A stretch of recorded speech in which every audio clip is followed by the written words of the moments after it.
E eu queria falar com os irmãos, se não der tempo hoje, nós vamos continuar a semana que vem, sobre maturidade cristã.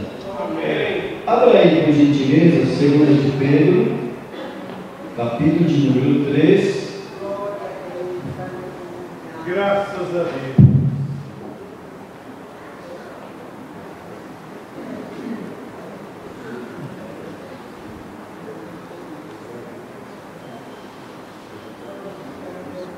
E o verso de número 18. 2 de Pedro, Epístola de Pedro, capítulo 3, o verso de número 18, que diz assim: vamos ler juntos? 1, 2, 3. Antes crescei na graça e conhecimento de nosso Senhor e Salvador Jesus Cristo. A Ele seja dada a glória, assim agora, como no dia da eternidade. Amém. Amém. Eu queria vos falar sobre maturidade espiritual.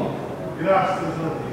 E Pedro, escrevendo a sua epístola, ele diz assim: antes de qualquer coisa, antes de você tocar o seu instrumento, antes de você cantar no coral do ciclo de oração, antes de você vir para o ensaio, antes de você chegar na igreja, antes de você entrar na casa de Deus, você precisa crescer na graça. Aleluia! Por isso que eu disse para os líderes de departamento aqui: vem um jovem que aceita Jesus no domingo, no outro domingo já está ensaiando na mocidade. Não, irmão, que a coisa tem ordem.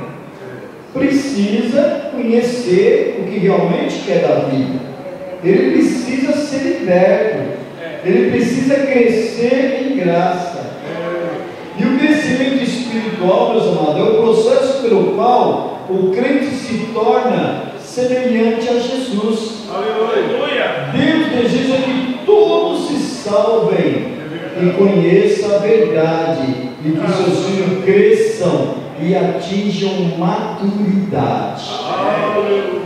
As Escrituras nos ensinam acerca da verdade, mostrando a cada um de nós os sinais que evidenciam a verdadeira maturidade cristã.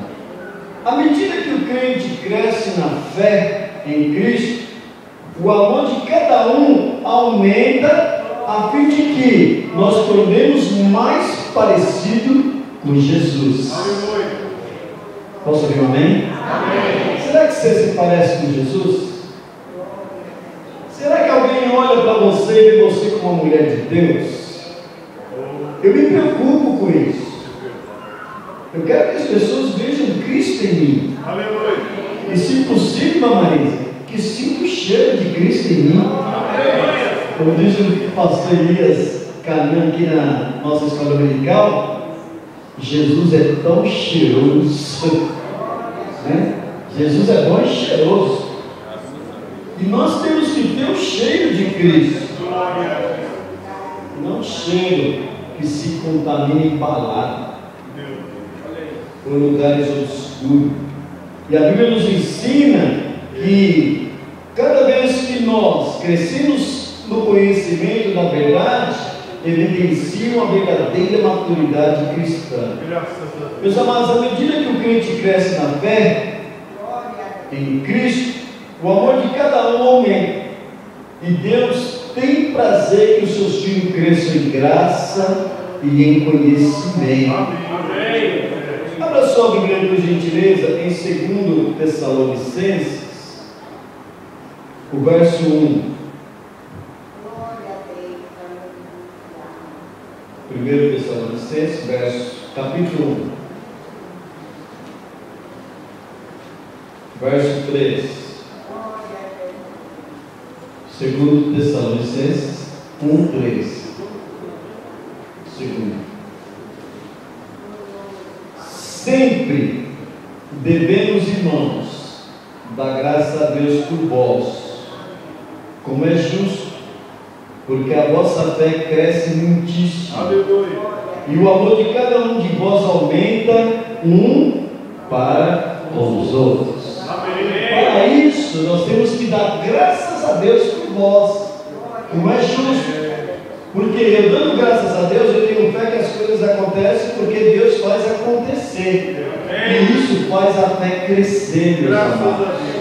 E a Bíblia nos fala de algumas bases. Eu quero vos falar sobre 3 bases desse versículo que nós lemos de 2 Pedro 3,18, que dá crescimento na vida do crente. Primeiro, volta para 2 de Pedro 3,18.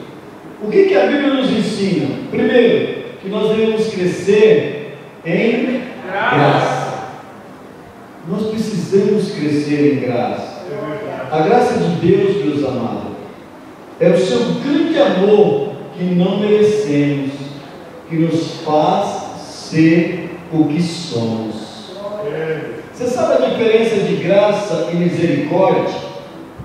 Misericórdia é Deus não me dar o que eu mereço, e graça é Deus me dar o que eu não mereço. Você entende isso? Misericórdia é Deus não me dar o que eu mereço, e graça é Deus dar o que eu não mereço. E na realidade, irmão Pedro, eu não mereço nada. Por isso que nós, meus amados, devemos atentar para um detalhe: a humildade antecede a honra. E quando eu sou humilde, olha a minha cara de humilde. Eu sou tão humilde que se eu achar mais humilde que eu mato. Então esse camarada que é assim. Você vai na casa do irmão e fala assim: irmão é tão humildezinho, a casa dele é tão simples. Ei, não confunda porqueira com humildade. Não confunda sujeira com humildade. Você vai na casa dos camaradas aí, não é humildade não, é porqueira mesmo. Você tem que repreender o espírito de sujeira da vida dele. Isso não é humildade.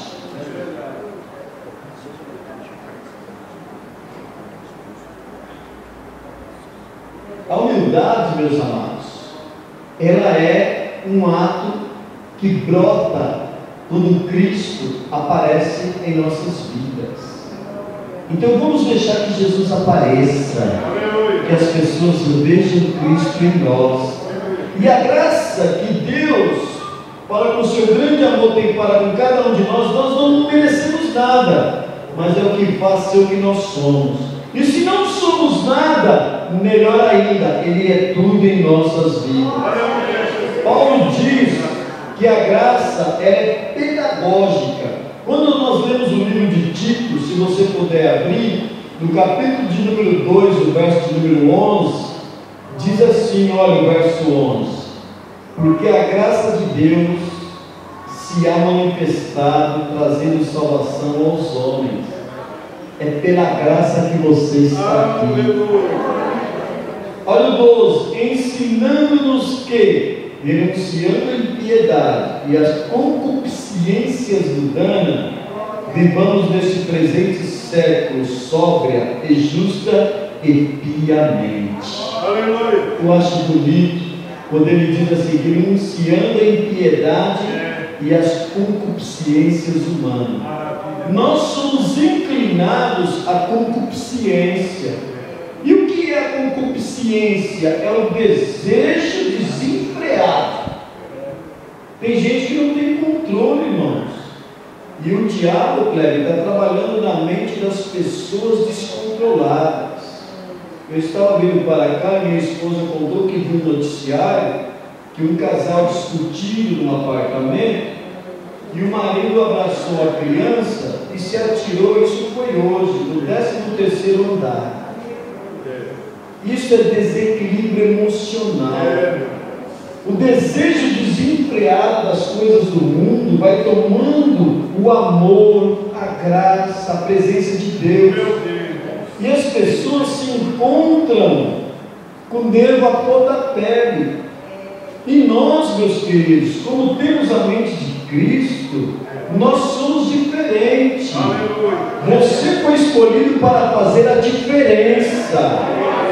Não espere que só os obreiros façam a diferença. A diferença, cada um de nós devemos fazer individual para que Cristo seja visto em nossas vidas. Aleluia. E Paulo diz que a graça é pedagógica. Lemos Tito 2, 11, 12. Marca isso que em casa ser medida. Você vai ver que tem uma pedagogia de Cristo trabalhando na nossa formação, no nosso caráter, no nosso realizar. Crescer na graça significa ser transformado segundo a imagem de Cristo.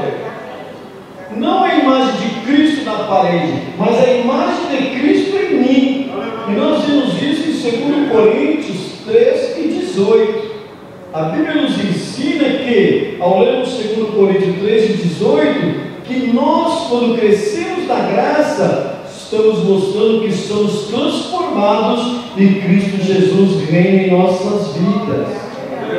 Crescer na graça, meus amados, significa também despertar em nossas vidas um novo senso de responsabilidade nas nossas atitudes, de propriedade por nossas ações, no novo sentido da esperança e do futuro. Graças a Deus. Queridos, eu costumo dizer que o futuro, Lívia, da minha vida é hoje. Seu futuro está chegando, mas o meu futuro é hoje. Por quê? Quando eu era novo, eu tinha 3 sonhos, Fábio. Casar com uma mulher bonita, ter uma casa própria e ter filhos. Esse era o sonho meu no futuro. Não é, Rafael? Seu futuro vai chegar, mano. Esse era o sonho. Qual era o sonho das meninas aqui? Quando eu crescer, eu arrumar um galã de olhos verdes. Você não esperou, né? Arrumei esse daí, né? Vou casar com ele. Vou entrar de bela e grinalda na igreja. Não é o sonho de todas as irmãs? De toda mulher. Toda mulher, o sonho dela não era assim, Lívia. Quando você brincava de boneca, lembra? Vou entrar na igreja de bela e grinalda, vou casar com um bonitão. Tudo bem, não que você queria. É tão bonito assim, mas foi Deus que te deu, né? E vou ter filhos. Meus amados, o meu futuro é hoje. O que eu estou esperando agora é a vida gloriosa de Jesus. Agora aí, Rafael, espera ele hoje também, viu? Enquanto ele não vem, você vai sonhando para que o seu futuro se realize.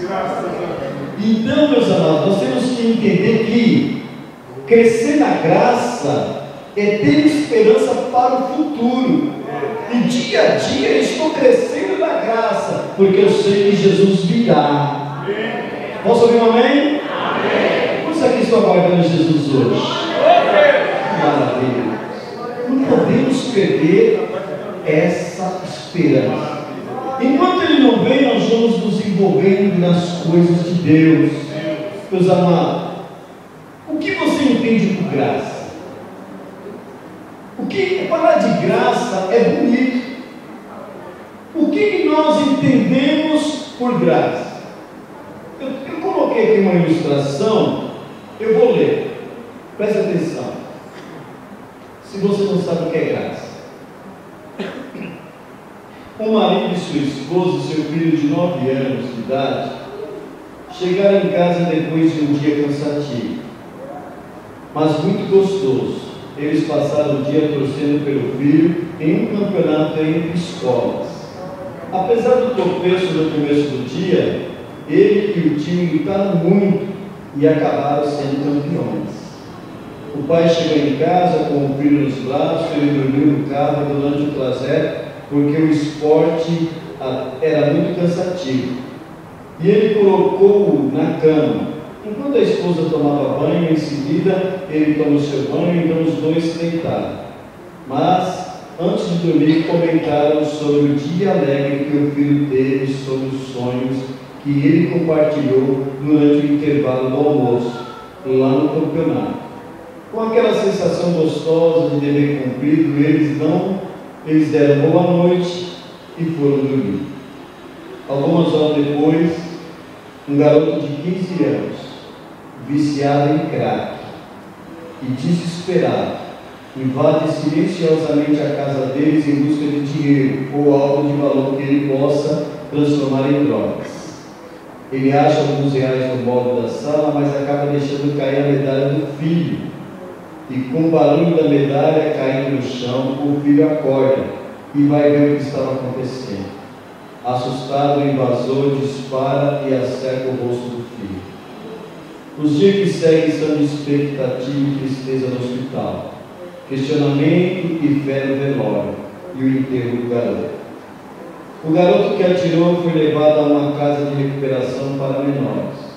Após o enterro, o pai do morto decide visitá-lo, mas para a surpresa de todos, ao invés de xingá-lo, ao invés de exigir castigo e punição, o pai decide adotar aquele garoto, o leva para casa e diz que agora eles irão realizar nele o sonho que tinha para o filho que morreu. Quem somos nós nessa história? O pai? O filho morto? Não, meus amados. Nós somos o assassino adotado. Nós matamos o Filho de Deus e o Pai nos adotou pela sua graça. Aleluia! Quando eu li isso, eu chorei. Nós não somos merecedores de nada. Meu Deus! E Deus, pela sua misericórdia, pela sua graça, Luciano, ele fala assim: com toda a ruindade do ser humano, eu te escolhi. Aleluia! Tu és meu, eu te amo. De vez em quando eu estou orando, Tiago, eu falo: Senhor, o que tu viu em mim? Feio, magro, pobre, tópico, viciado. O que Jesus viu em mim? Meu casinho pesava 48 quilos. Parecia um cotonete. Usava um Black Power grande. Imagina como era bonito. Mas Jesus me amava, irmãos. Jesus te ama. Isso é graça. E muitas vezes nós não entendemos essa graça. Muitas vezes as pessoas viram as costas para o Senhor. Muitas vezes questionam o Senhor como se você que está querendo essa noite está endividado, está passando por situação difícil. Não foi Deus que te colocou nessa situação, não. Foi a sua incompetência, a sua falta de vigilância. E às vezes nós queremos culpar Deus. Deus dá uma palavra para me pagar meu cheque. Não. O Senhor está dizendo assim: ó, pela minha graça eu te salvei, eu te lavei e eu vou te fazer pisar em ruas de ouro. Essas pessoas querem culpar a Deus pela situação. Não que Ele não resolva, meu querido. Mas não vem aqui com um saco cheio de dinheiro e dizer: eu vou entregar para ser abençoado. Não. Jesus quer a sua adoração. Jesus quer que você seja humilde. Jesus quer que você seja cheio do Espírito Santo. Isso é graça. Aleluia. Isso é graça. As pessoas estão trocando os valores. Estão trocando os valores, irmão. Tem igreja aí que paga mais dízimo manda na igreja. Tem, irmãos. Tem igreja aí que o rico é estrela. Eu continuo dizendo: a estrela aqui é Jesus. Aleluia. Se o seu dízimo for de 100 reais ou se for de 10 mil, não importa, irmão. Se a sua oferta alçada for boa, irmão, Deus vai dar glória a Deus, que nós vamos pagar logo o que estamos devendo. Mas se for pequeno, Ele vai dar glória a Deus porque você contribuiu. Não é comprando, nós não estamos aqui atrás de bênção, porque precisamos de bênção. Nós estamos aqui porque nós queremos ir para os céus. Aleluia. Entenda isso. A graça, meus amados, é uma coisa que nós não explicamos, não entendemos, mas ela nos alcança. E o Espírito de Deus quer que nós cresçamos em graça. Graça. Graças a Deus. Graça. Tem pessoas que quando ele é cheio da graça, ele abre a boca e você sente a presença de Deus. Nós vamos bom. Teologia, meus irmãos, é muito bom, mas isso agrega, irmã Luísa, em conhecimento. É bom ter conhecimento, mas nós precisamos, antes de conhecimento, meus amados, ter graça. Precisamos ter graça. Não adianta nada você estudar e não ter graça de Deus. Irmão Viló, a senhora lembra quando a igreja começou?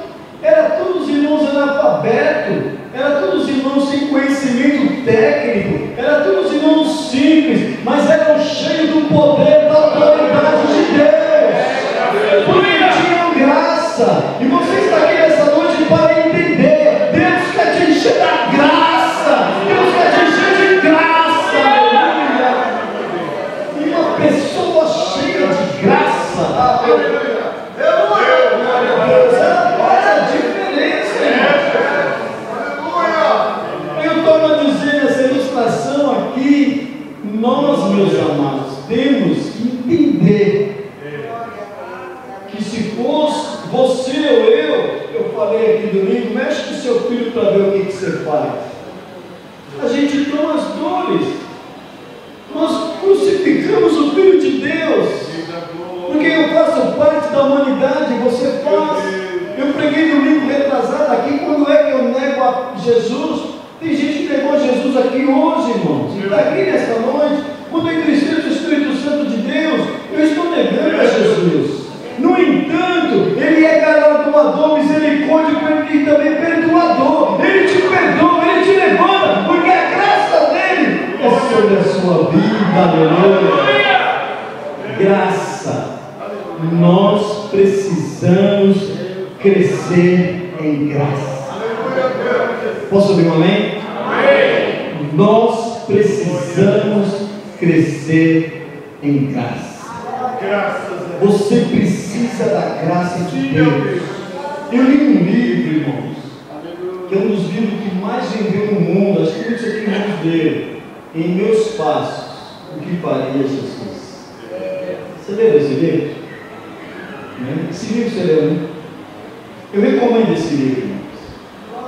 Esse livro ensinava que quando a pessoa, irmão de Deus, ela ia tomar uma atitude, ela parava. Se Jesus estivesse no meu lugar, ele faria assim.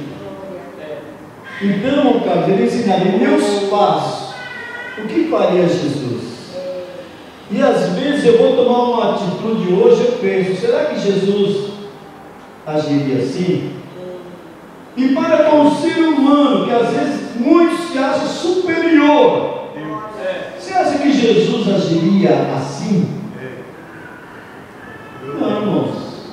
Jesus pegou uma toalha, foi lá no pé de Pedro. Não sei se tinha um mau cheiro no pé de Pedro. Não sei, mas devia ter, porque o calor era grande. A chinela era de couro, né? O chinelo de couro dá um cheiro desagradável, você sabe o que dá, né? Jesus as tira. Jesus foi lá, lavou o pé de Pedro e deu ainda uma lustrada. Enxugou. Sinal de humildade. E algumas coisas, meus amados, nós temos que repensar antes de fazer. Volta para a 2 de Pedro 3,18. Maravilhoso.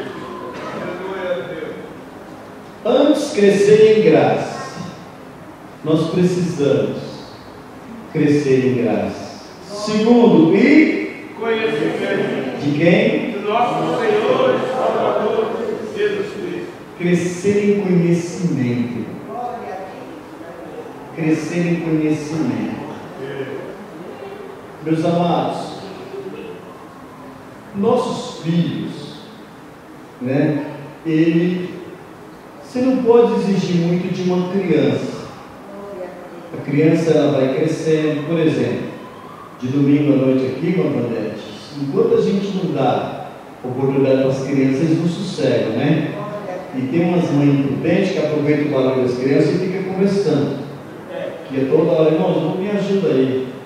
Todos aqui de Jabaquara, quando você vê alguém conversando, fala, irmãos, vai conversar lá fora. Eu acho tão desagradável, uma igreja bonita, culta igual a Jabaquara, eu tenho que levantar para pedir para os irmãos ficar quietos. É desagradável, irmãos. Isso daqui deveria ser inevitável. Lá embaixo tem um salão social para conversar. E se você vai conversar, eu vou mandar um diácono lá para vai conversar na rua. Você vem para a igreja para bater papo? Em casa, né? Leva no McDonald's aqui, ou no Habib's, paga sorvete. Mas é desagradável, o pastor está chamando a atenção.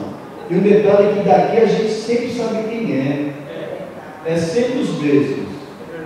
Enquanto o pastor, quando você vai, enquanto eu não levanto 2, 3 vezes, as pessoas não se aquerem. Me ajuda aí, irmãos. Se você vai alguém do seu lado conversando, nós precisamos ter referência na casa de Deus. Por isso que eu disse aqui a semana passada, tem um camarada que chega aqui, vamos ler a palavra de Deus, em reverência se coloca em pé. Que reverência é essa? Reverência é obedecer, não é ficar em pé. Eu gosto de ler a Bíblia sentado na minha cama, com o travesseiro atrás. A pessoa, se eu tiver que ir em pé em cima da cama, ele vai pensar que eu estou louco, né? É assim, meu Deus? Por que na casa de Deus o pessoal tem esse hábito, né? Então, meus amados, quando as crianças, a gente não pode exigir muito. Criança, você dá uma bala, enquanto ela está chupando a bala, ela está quieta. Acabou a bala.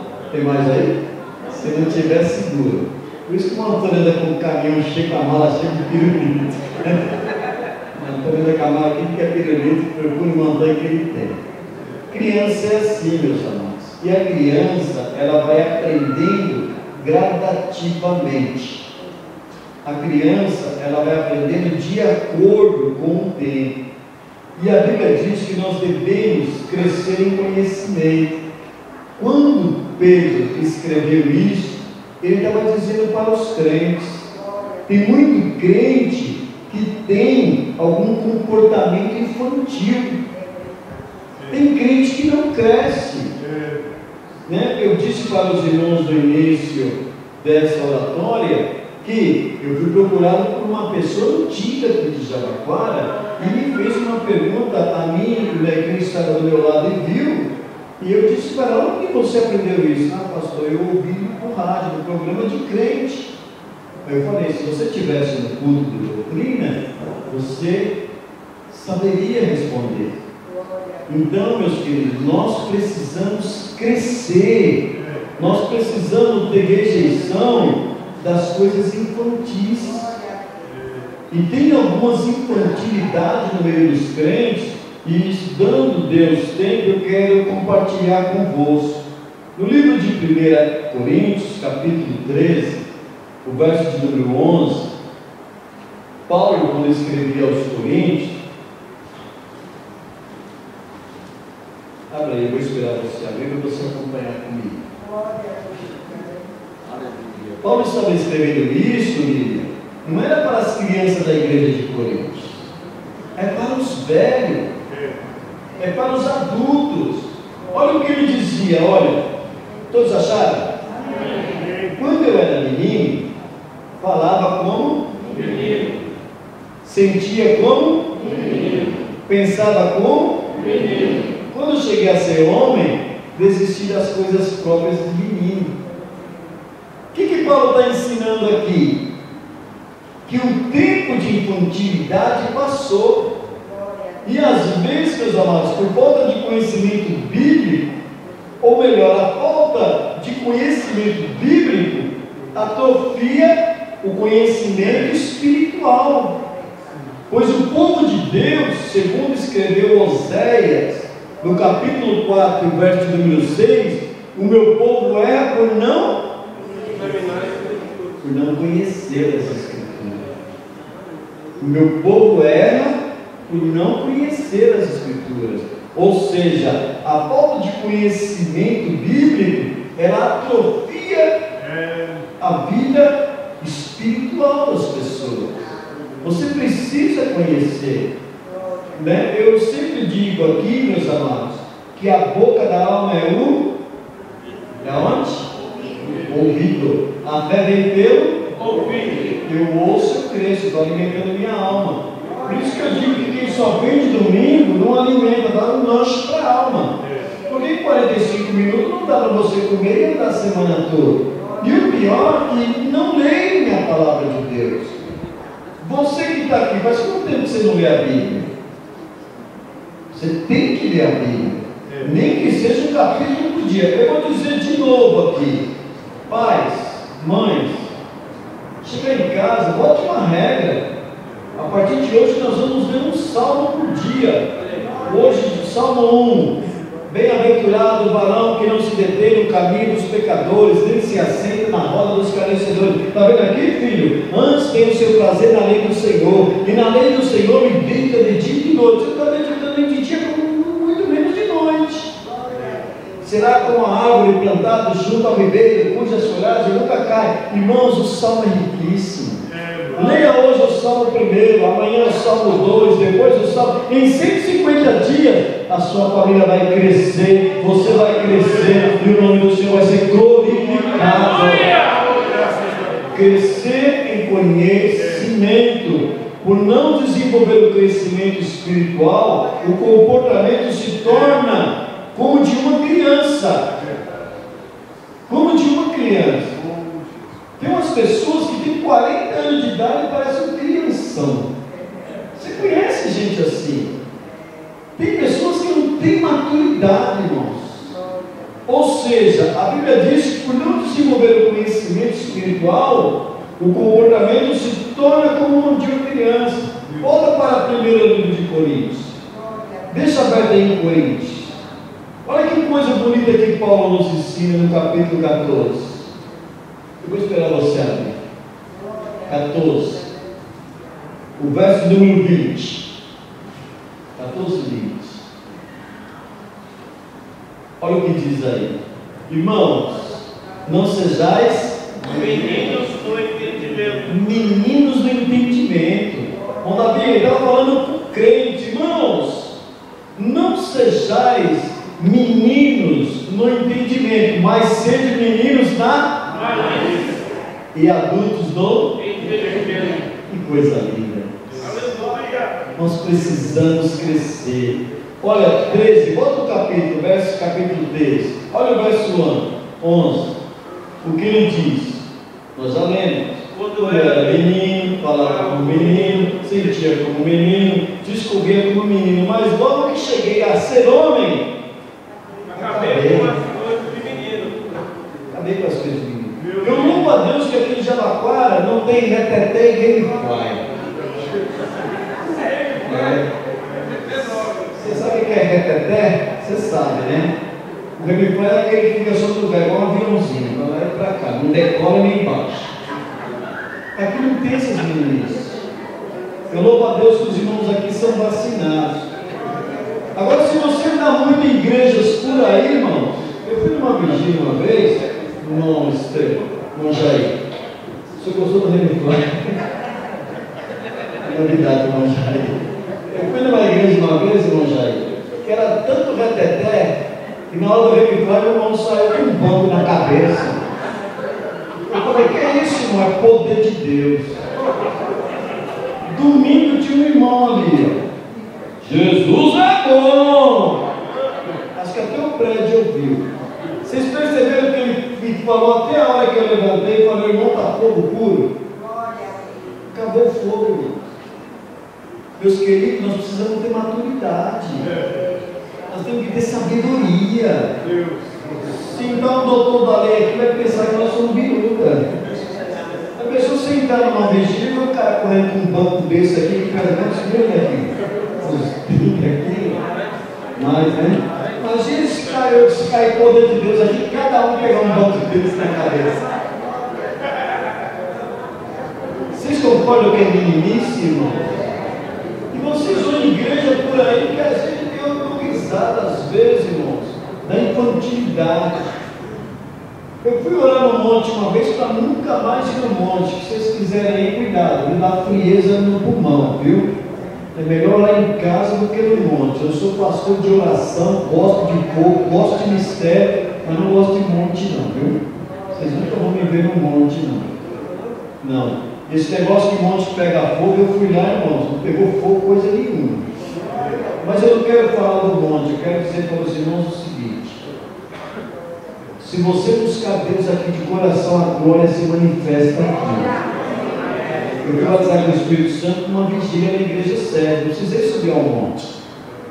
Mas só porque Jesus orava no monte, eu vou orar. Jesus jejuou 40 dias e 40 noites. Por que você não jejua também? Você não quer ser igual a Jesus? Então, o que é conveniente, eu faço. Meus amados, nós precisamos entender que meninice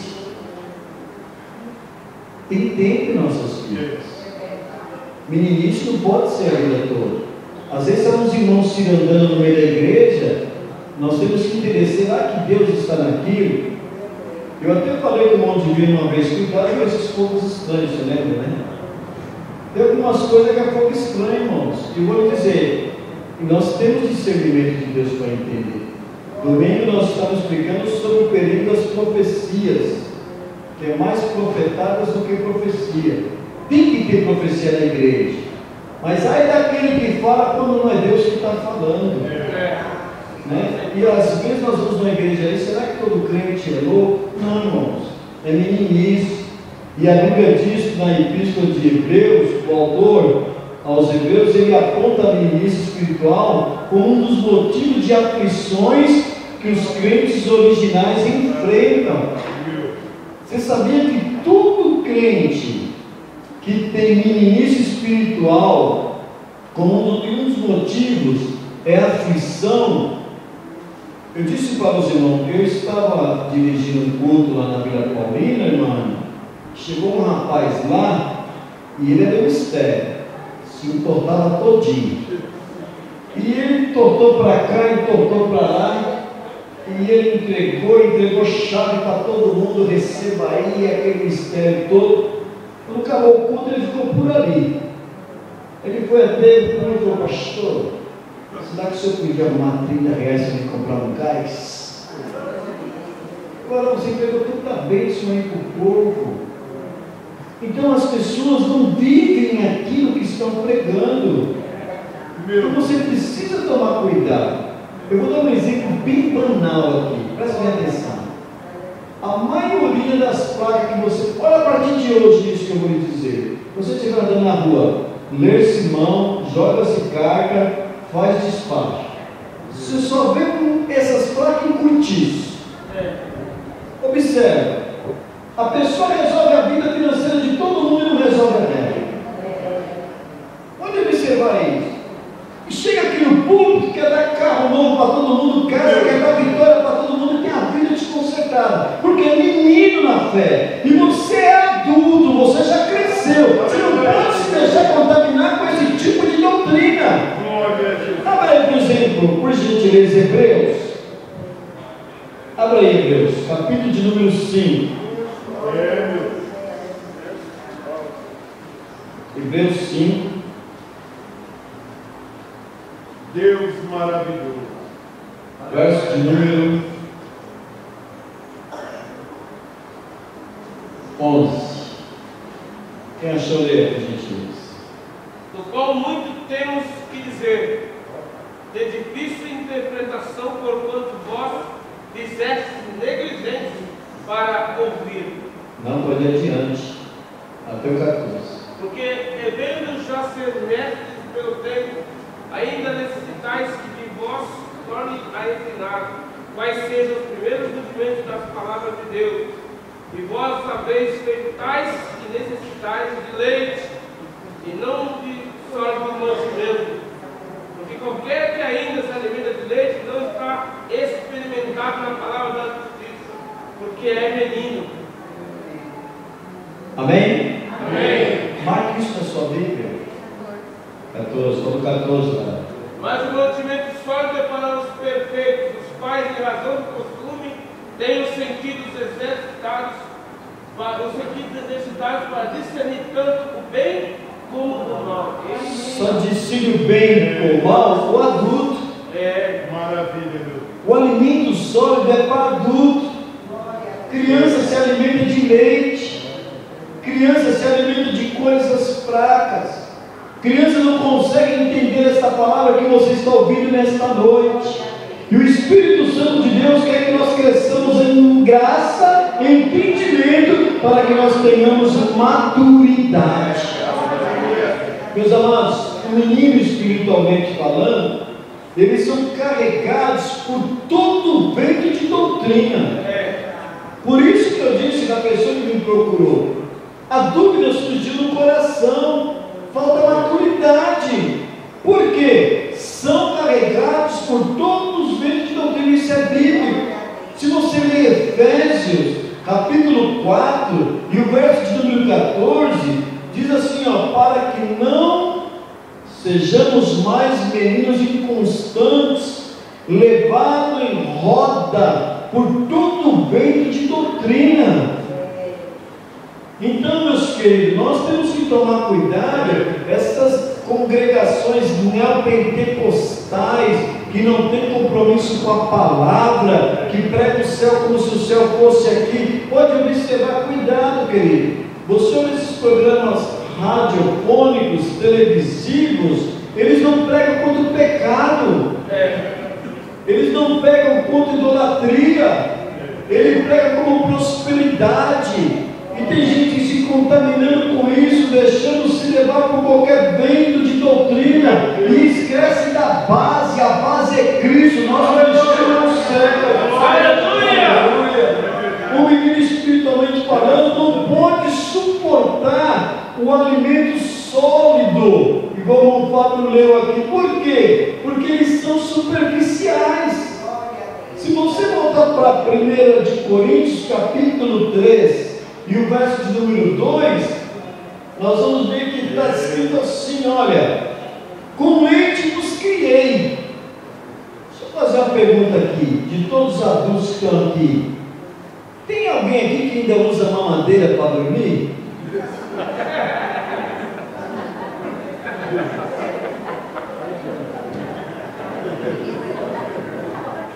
Você usa, Tiago? E por que você não usa? Porque você já é adulto. E por que tem muitos que não crescem na vida espiritual? E a Bíblia, meus amados, existe aqui uma estrutura. Olha o que diz aí 1 de Coríntios 3:2: com leite vos criei, vocês já são criados, e não com carne, porque ainda não podeis, nem tampouco ainda agora podeis. Olha que interessante. Se você pega a Laura, quantos anos tem a Laura? 2 anos. Olha o tamanho da mamadeira da Laura. Está tomando madeira, irmão, está nem aí com o que está acontecendo. Você está desejoso de dar uma bicada na mamadeira dela? Tem alguém aqui que quer dar uma bicada na mamadeira dela? Mas se o vizinho aqui acender a churrasqueira, irmão, o narizão nosso vai estar lá. Por que, irmão? Porque nós gostamos de carne, meu amado. Nós sabemos o que nós queremos. A Laura nem vai ligar. A mãe dela vai ter esquecido no banco para ela pegar um pedacinho, mas ela não está nem aí. Por quê? Porque ela se alimenta de leite. É isso que Paulo está dizendo: com leite vos criei. Você precisa crescer, você não pode deixar de se levar por qualquer vento de doutrina.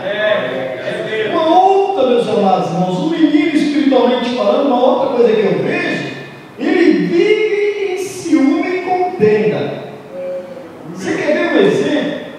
Se o Gilvan, que é pai, tirar a mamadeira da Laura, ela vai brigar. Ela tem ciúmes. Agora vai eu lá que ela não conhece e tiro. Ela vai chorar. Por quê? Ela tem ciúmes